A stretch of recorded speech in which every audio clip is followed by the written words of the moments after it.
quick. Come on up here, come on up here. Come on up here, hurry up, come on. Come on, my clock's running. Come on up here, Candy. Hey, James, if you could, real quick, just take a picture of Candy and I here. I want to get a picture of us. Come on up here. Let's give Candy a round of applause for doing her message there.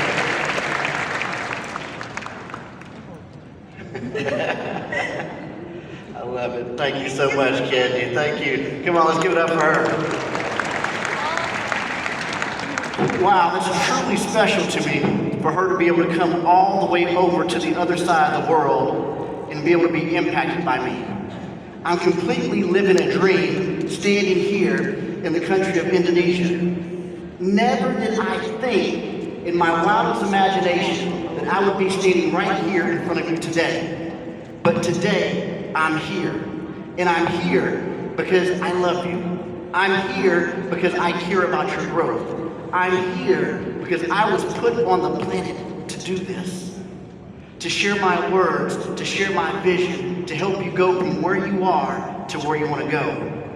And we're going to go on a ride today, and I'm going to share with you some things that have allowed for me to grow from not very much at all to doing a lot of great things around the world.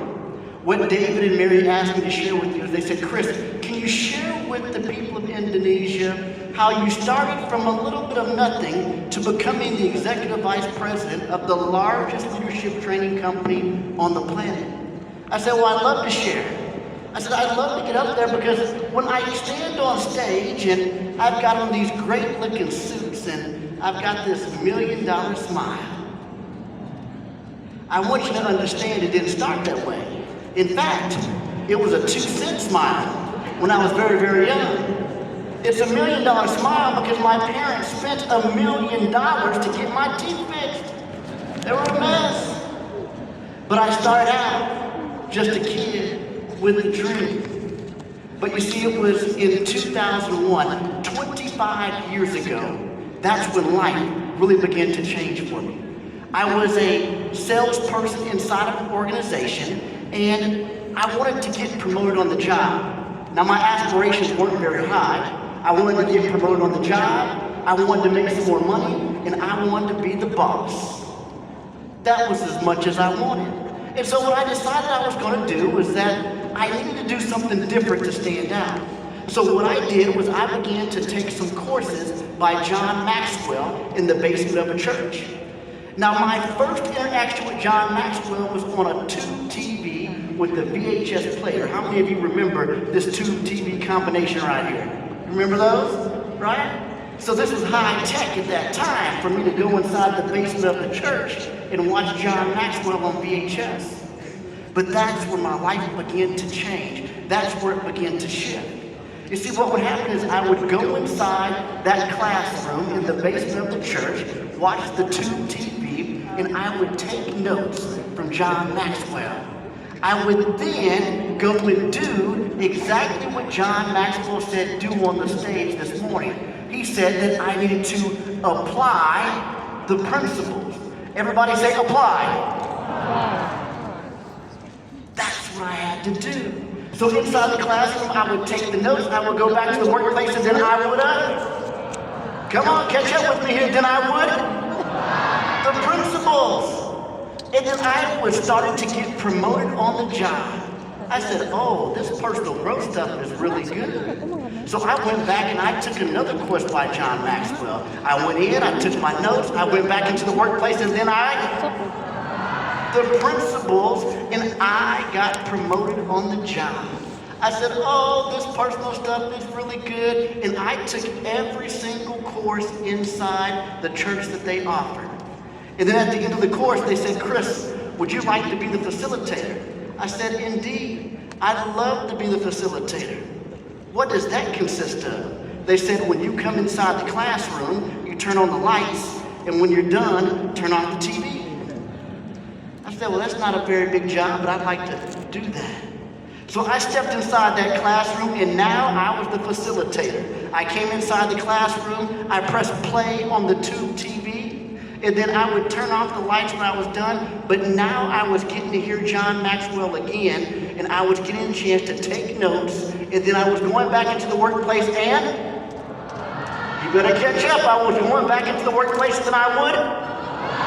The principals, and I continued to get promoted on the job. So now this personal growth stuff was getting really good. I said, I'm going to go to my very first conference. Now this was a big deal because I was going to invest inside of myself outside of course, at a church. And so what I did at that point in time was I got on an airplane, I went to another state, I had to pay for airfare, a hotel, ticket to the event, and then now I was inside of this event. It was an arena with tens of thousands of people listening to speakers all weekend long. And then I went to some of the sessions in the vendor halls, and there was this speaker showcase that was going on. Now a speaker showcase is kind of like a fashion show for speakers. They come on the stage, they have about 3 to 5 minutes, they get off the stage, and then I was amazed. I stood there in front of that stage for over 90 minutes. These people were well dressed, they were well spoken, they had books, they had CDs, but at the end of it they said these magic words that changed my life forever. They said, these people get paid to speak. I said, what? They get paid to speak? They said, if you'd like to find out more about getting paid to speak, come to the back of the room and we'll tell you all about it. I ran back there as fast as I could and out of breath. I said, I'd like to find out more about getting paid to speak. They said, we'd love to tell you all about it. We have a 3-day boot camp for $997. I said, $997 for a 3-day boot camp? No. You see, up until that point in my life, I was okay with investing money on myself, as you can tell. But I wasn't okay with investing money in myself. And that was a problem. And so I walked away. I had heard my dream. I had heard my call. I had heard the very thing that I'm doing today for the very first time, but I walked away from it because of dollars. But at least now I had this idea, and so now I began to get a little bit more serious about this getting paid to speak thing. I went home and I did what I knew how to do. I got books, I got CDs, I began to join a local speakers club, and I now had this vision to be a speaker. But I wasn't going anywhere because I was just practicing, trying to do this thing on my own. And then eventually what happened was in 2009, about 3 years after I heard you could get paid to speak for the very first time, I wrote myself a letter. You see, at this point in time, I was trying to figure out how in the world do I get paid to speak? But then I had to do something particular. I had to get clear on what it is that I wanted, and I began to write a letter to myself. I'm going to read you this letter that I wrote to myself in the year 2009, and the letter read this. It said, I will be a professional speaker, traveling all around the world, helping people to reach their potential and getting promoted on their jobs. I will sell products online such as ebooks, audio, video manuals, and I will train with all the best motivational speakers in the world. I will work for and I will assist some experienced speakers to learn the ins and outs of the speaking business. I will be diligent in attending my speakers club, doing home study courses, and getting a mentor. I will feel good about being a professional speaker because I will be helping others, I will be continually learning, and I will have income that will make time for my family to do the things that they want to do. My attitude will be great. I will feel great, and people will be drawn to me to seek my wisdom. I am a motivational speaker.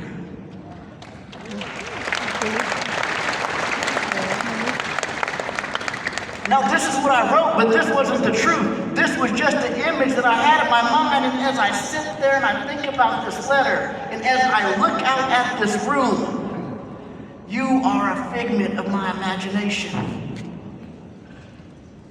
I was put here on this planet for this day, this moment, this time. But it was written years and years ago. You have to get clear on that. What do you want? But in 2009, I was clear, but I didn't know how to get there. I wrote this out, but I didn't know how to get there, and so I had to do the next thing. And the next thing that happened 2 years later, in 2011, John Maxwell offered certification for the very first time. Now think about this. It was in 2001 that I'm watching John Maxwell in the basement of a church, and now, 2 years later, he's offering certification for the very first time. Now I knew it was either one of two things. I saw this tweet from John Maxwell and I said, this is either a paid program and I don't care what it costs. I'm going to be one of the top coaches in this Maxwell program, or it's a competition to work for John Maxwell. Either way, I'm going to work with John Maxwell and I'm going to be the top coach inside this program. Well, it turns out it was a paid program. And I jumped on a phone call with over 10,000 people around the world, and they said that this program was going to cost thousands of dollars to be mentored by John Maxwell and to get tools and resources. Now I said, yes, I'm going to do this. Now here's the problem. I didn't have the money to do it. And what happened as well, like Mary said, I either make a way or I make an excuse. Now what happened is I hopped on the phone with one of the program advisors on the team, and I said, hi, my name's Chris Robinson. I'd like to go be a part of the team. And at the time, they were offering a bonus to go to John Maxwell's house if you paid in full. How many of you would like to go to John Maxwell's house? Anybody in the room? They said, if you pay in full, you can go to John Maxwell's house. So I'm on the phone with the program advisor. I said, I'd like to go to John Maxwell's house. I said, but here's the problem. You know, I've got the deposit, but I need to move some things around to come up with the rest of the money. Now, move some things around means where in the world am I going to find this money?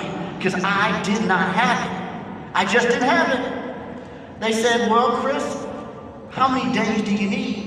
I said, well, how many days will you give me? They said, we'll give you 7 days. I said, great, 7 days. I hung up the phone, and now I begin to sweat.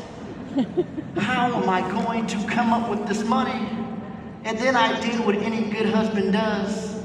I looked at all the stuff that my wife has and said, I don't think she really needs all this stuff. Now that didn't work out. I didn't get to sell any of my wife's stuff, but what I did do was I began to do some additional work to come up with the money. I began to sell some things of my own to come up with the money. I began to borrow some money. I began to pull things together, and I didn't make it in 7 days, but I made it in 14 days. And that first IMC, I got a chance to go to John Maxwell's house.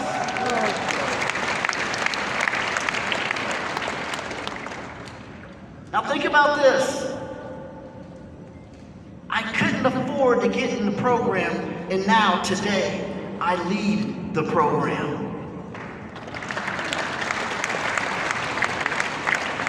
And I believe that there's some of you in this room right here that have a heart and a desire to stand on a stage like this.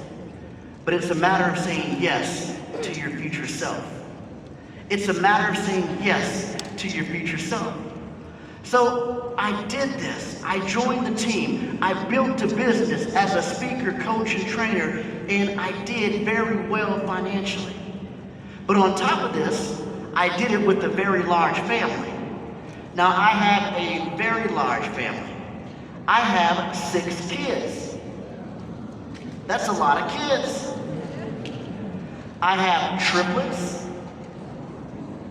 That's 3 kids in 1 pregnancy.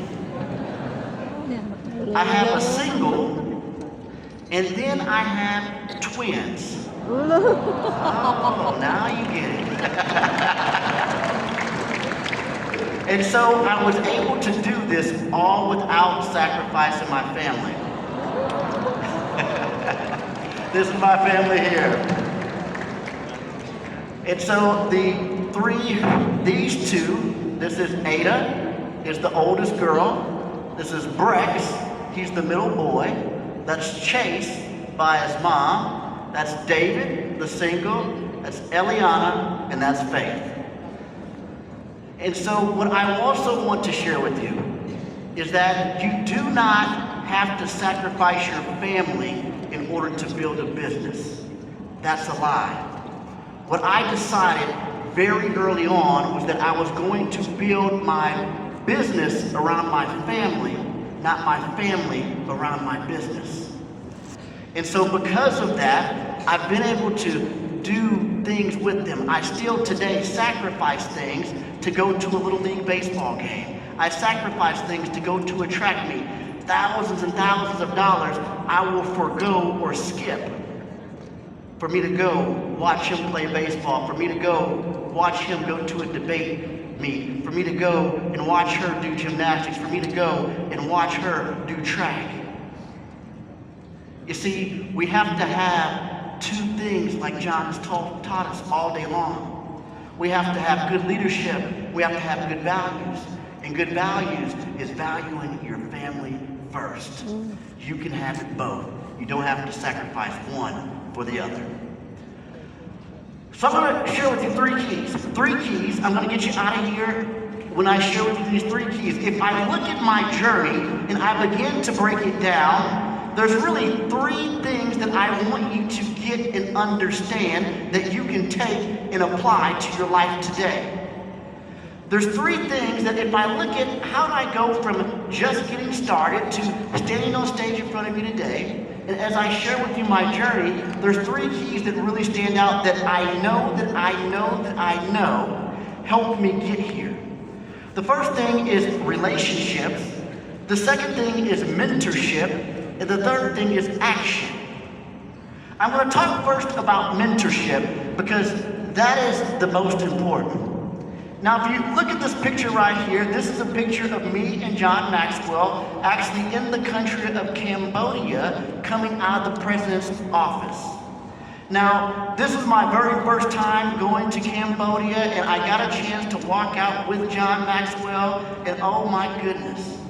Here I am, a guy that couldn't afford to pay the program years earlier, and a decade later, I'm walking out of the president's office with John Maxwell's arm around me, just like I did again this morning. I was able to do that because of my friend Sokla right here. I was able to do that because of a relationship, because of the impact and difference that we're making. Come on, give him a round of applause right here.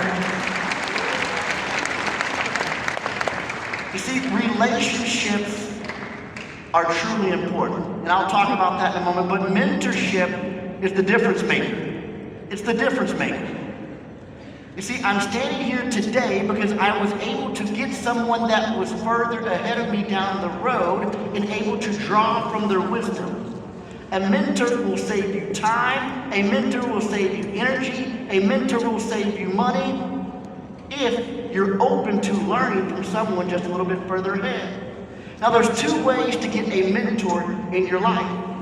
It doesn't matter how old you are. It doesn't matter if you're old, if you're young. We need a mentor that is just someone that is a little bit further ahead of you in whatever area that you want to grow. But there's two ways to get a mentor. The first way to get a mentor is to invest into a coach or a program. That means that you are going to pay to play. That means that you're going to invest money. How did I get a chance to meet John Maxwell and get inside the room with him? I invested thousands of dollars that I did not have at the time, but I knew that I could get a return on investment. Now, the other way to get a mentor in your life is to seek to serve.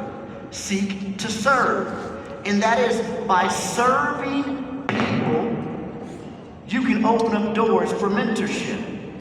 Now, when I wanted to be a professional speaker, one of the first things that I did was I went to Google. I went to Google and I typed in motivational speaker.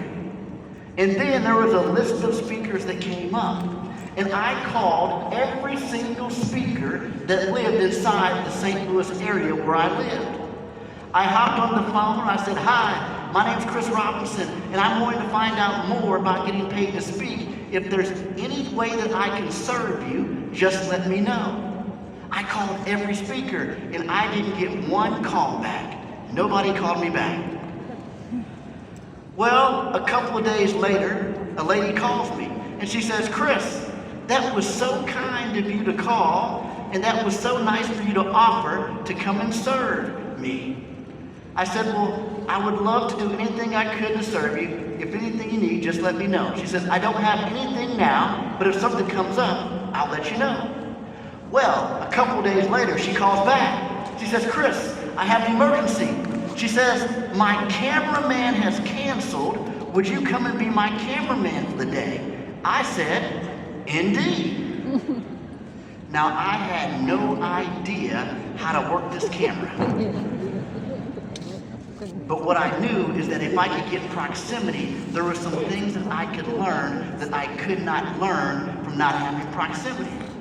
So I show up a couple days later, I grab her bags, I grab her coffee, I smile, I get everything set down for her, I grab the camera, I get it set up, and I begin to jerk it from left to right, and I'm giving her the worst video footage she could have, but I'm doing the job. And then at lunchtime, she says, "Chris, thank you for serving me. Do you have any questions that I can answer?" I said, "Well, indeed, I do."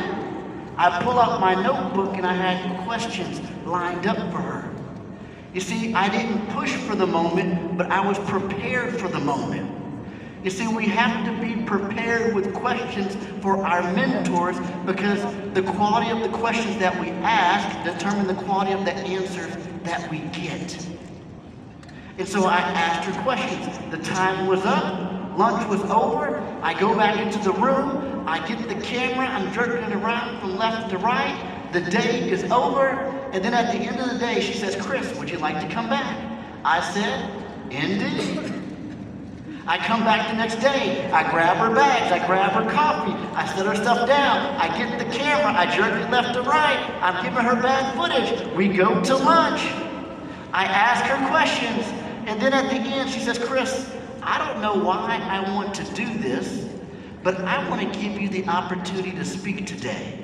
She says, "Chris, I want you to talk about a slide that I talked about yesterday for 5 minutes." She said, "Chris, are you up for the challenge?" And I said, "Indeed." Now, I got up on that stage, I spoke for 5 minutes, and that lady smiled from ear to ear, and she became a mentor in my life because I served her, and I served her well. So if you want proximity, you can pay to play or you can seek to serve, but even when you pay to play, always look for a way to serve. You see, when I paid thousands of dollars to get into John Maxwell's team, I still raised my hand every single time to say, "Hey, how can I serve?" And what that did was that got me in the door to be around and be able to be of service and to be of proximity. I think about Jonathan, who's walking around here somewhere, and he was just sitting here. Jonathan is one of our team members. He's the executive partner inside of the Maxwell team, Indonesia. And this weekend, he served me all week long. And I'm grateful for him. Let's give him a round of applause for all the work that he's done. But something special happens inside of service. The next thing that happens inside of service is when you begin to serve, what will happen is you will actually, if I can go back, if you can actually go back, when you serve, it actually opens up relationships. And now that Jonathan has served me all week long, I now have a relationship with Jonathan. I now know Jonathan. And when he comes back to the U.S., guess who I'm looking for? I'm looking for, where's Jonathan? Right? Because of service. And so we want to have mentors inside of our life. The next thing that we have to do is we have to have relationships. We have to have the relationships because relationships are critical to everything. You see, this event is great. It's phenomenal. But what you need when you walk outside this room is a relationship with someone else that's walking in your same direction. For years, I spent my time in rooms with people, but something activated when I got into the room with people that were like-minded and on fire for helping people. Inside this picture right here, you'll see 140 Maxwell coaches that went to the country of Argentina just a couple of months ago. And inside of this group, we actually went out and we trained all throughout the country of Argentina on values. And we've done that in 7 other countries around the world. But it's these relationships that hold us up when these events are over. This event is good. We're going to motivate you. You're going to feel great. You're going to walk out of here believing. But if you don't have someone that you can count on and be accountable to and try to do this on your own, life becomes really hard. The third thing that we have to do is that we have to take action. We have to take action. And success loves action, mentors love action, and your peers love action. You see, when you do something, it attracts more of something else. When you lead and take action, your mentor says, great, I can entrust you because you come back with the return on investment. When you begin to take action, you motivate your peers, and your peers begin to take action. Action is something that we have to do. You see, we can learn all that we want, but if we don't do anything, it doesn't mean a thing. We have to take action. But you don't have to learn a whole lot. You have to do a whole lot. And so I'm going to give you my formula that I taught my friends inside of the Asian Tiger community yesterday. Where's my Asian Tiger community at? Raise your hand real quick. There we go. Let's give a round of applause for them for being inside the room. The Asian Tiger Business School. I taught them this yesterday. It's my 2-step process for learning. And I teach this process all around the world because I want you to understand that it doesn't take a whole lot in order for you to get to where you are, to where you want to go. James, if you can hand me this book right here, I'm going to give you an example of what this process looks like. You see right here, my friend Donnie, I just wrote a brand new book called From Drift to Drive. This book just hit USA Today bestseller list in its very first week that it opened up with over 7,000 books sold in the opening week. Come on, that's incredible, incredible.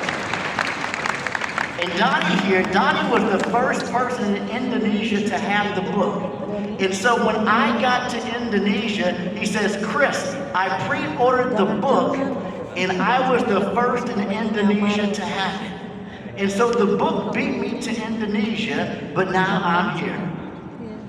And we have this book out in the lobby as well too, and I'm going to be signing these. But here's what I want you to understand about this book. This book was a goal, this book was the dream, this book was a vision. But I used a simple 2-step process in order to get to this book. You see, I'm going to set this book on the floor right here, and I'm going to go back to my start. And now, when I got started in this process, and I had this vision to write this book, I had to have a mentor. So I hired mentors, and I got a chance to speak with John about writing books, and I got a chance to speak with some other consultants about writing books, and I had mentors in my life. I also had relationships with other authors that were now going on the same journey. So I was well equipped. I had my mentor, I had my peers, I had my knowledge, I was learning. So the book is still out there. And I was learning. But in order for you to get from where you are to where you want to go, you have to do 2 things. You have to learn a little bit, and then you have to do a little bit.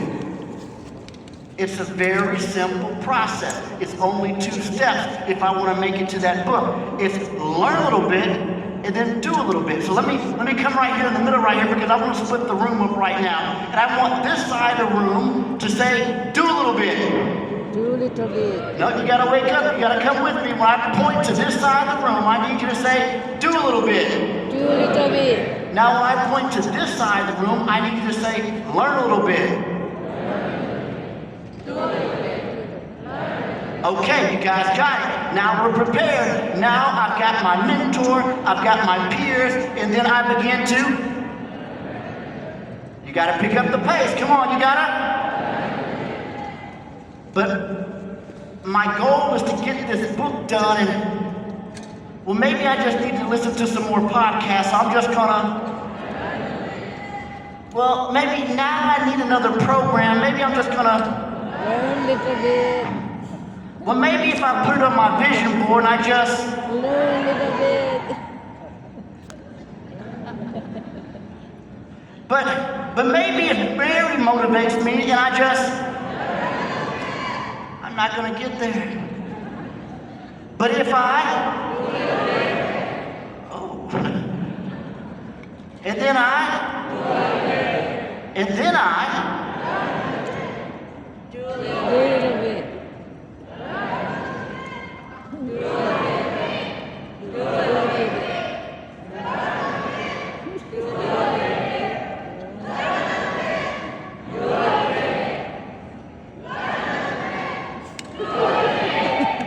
I make it to my goal.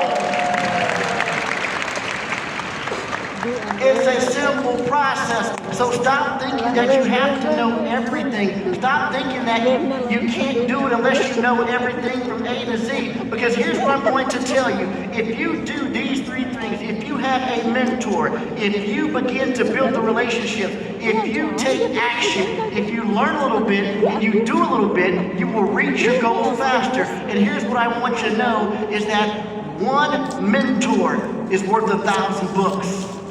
One good relationship is worth hundreds of podcasts. But one bold action is worth 1,000 intentions. We have to have these three things in our life. And what we're doing with the Maxwell team is we're providing you those three things to help you get to where you want, right here in Indonesia. And when you join the team, you're going to get several different things. The first thing that we're going to do is we're going to give you a certificate once you complete the certification. And that's going to be signed by Maxwell Leadership, by John Maxwell, by David T. And you're going to now be able to have something that you can use on your resume that gives you credibility. We're going to give you tools, speaking slides, coaching guides. We're going to give you a participant guide, facilitator guides, everything you need in order to help people grow. We're going to give you the mentorship and training that you need, 120 guided moments. We're going to get you 16 passes to Maxwell Mentorship in Jakarta. We're going to give you the International Maxwell Conference here in 2026, and you get to keep. If you go out and want to build a business on your own, you keep 100% of what it is that you own. So what we're offering here today are those three things. The question is, are you going to do and say yes to the future version of yourself? I want you to take time to think about this because I know for some of you, you may be in the moment just like me, where you're saying, yes, I want to do this, but maybe I need to move some things around. If you do, make the choice, move some things around, but don't move your future over dollars. You see, your dream is worth it, and you're worth it, but we have to take that step. And so I want you to close with this. And then I'm going to bring Mary back up, and Mary's going to help me out here. But this phrase came to me many years ago. It says, don't complain about where you are. Instead, pay the price for where you want to be. This phrase came to me one evening after I had been invited to go on a trip for personal growth and development. And a friend of mine called me and he said, Chris, I want you to go to this conference with me, but it's in 2 days. I said, great, I'll go. I hopped in the car with him 2 days later, and on the way down there, he says, Chris, because of how quickly we booked the room, they don't have any rooms at the conference center. It's at a hotel that's miles away. I said, oh, don't worry about it. It's no big deal. I just want to be inside the room. Well, we drive all the way there, 12 hours by car to get there. And we finally get to the hotel, and the hotel is bad. I look at the hotel and I said, no, I'm not living like that. But we get inside the hotel, and the hotel is bad, and I'm complaining the whole time. And we finally get up to the line, and the lady says, well, because of the way that you booked your room, we don't have your reservation. I said, good news.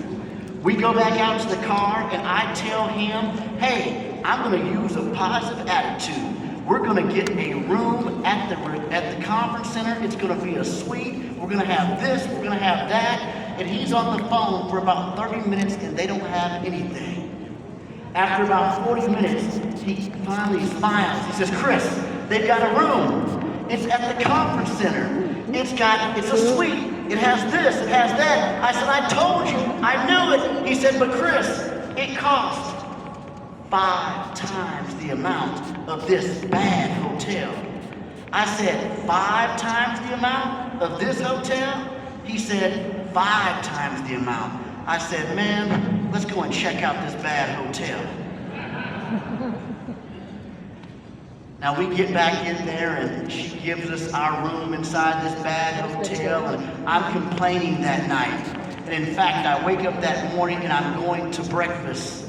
And inside that breakfast, I'm just about to complain one more time. And I heard this still small voice that said, don't complain about where you are. Pay the price for where you want to be. You see, I had the opportunity to stay where I wanted to stay. I had the opportunity to have what I wanted to have, but I was unwilling to pay the price. Every single person in here has a dream, but that dream has a price. For some of you, it's going to cost you time. For some of it's going to cost you money. For some of it, you're going to have to sacrifice it all. But don't complain about where you are. Instead, pay the price for where you want to be. Your best days are ahead. Thank you so much for having me here today. Pay the price for what? Thank you. Kita berikan tepuk tangan paling meriah sekali lagi buat John and Oli Krisma Mitra. Wow. Thank you so much for having me. Thank you. Thank you. Okay. Well, I always learn, selalu belajar banyak dari apapun juga yang Chris selalu bagikan. And saya